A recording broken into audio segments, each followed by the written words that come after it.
Rejoice, rejoice, rejoice, rejoice,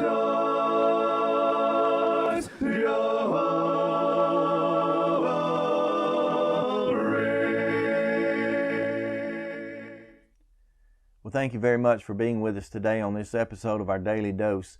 As many of you perhaps have already found out through social media and other ways of gaining information, the very first Friday's Fighter I ever interviewed was a lady by the name of Debbie Watts. We referred to her in the program as Deb. She happened to be my cousin. She's from the Munford community. She was a member of the Munford Church of Christ. She passed from this life on yesterday after a 5-year plus battle with cancer. Now, one of the things that was always interesting, as a matter of fact, I would take it to the point of being amazing to me, is the way that Debbie, even as an adult, dealt with the cancer that she had.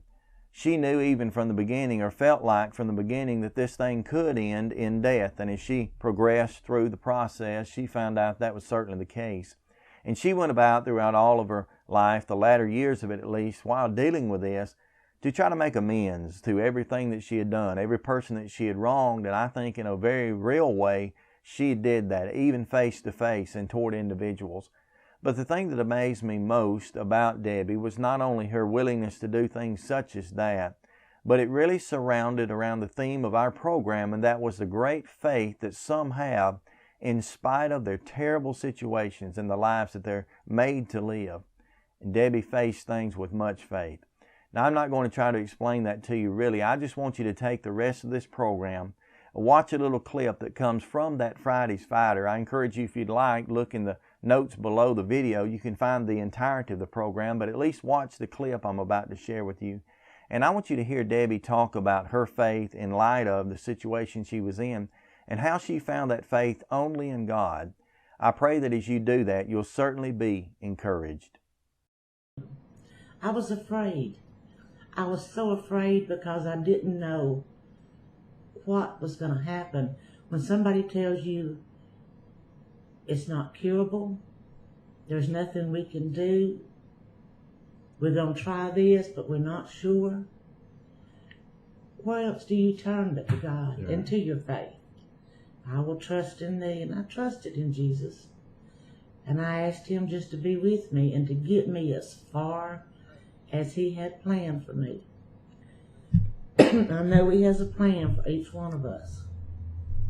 And I know that whatever he wants me to do is what he'll have me to do.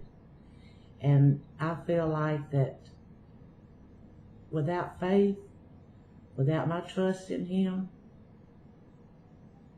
that I wouldn't have made it this far. And I think, like I was talking to you earlier, I think about faith and trust.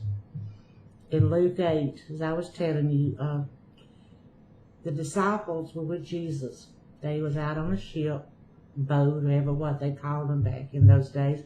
And they had been with Jesus. They had seen him perform miracles and heard him speak. And a big wind come up, and they were scared. Now there was Jesus on board with them, knowing that he would take care of them. But they ran to him and woke him up to tell him they were scared. I don't have Jesus like you and I are sitting here. I've never seen him face to face. I've never talked to him.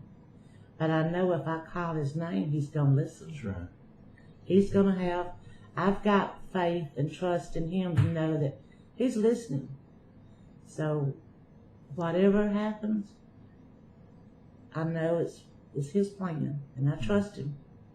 If I live 6 hours, 6 minutes, or 6 years.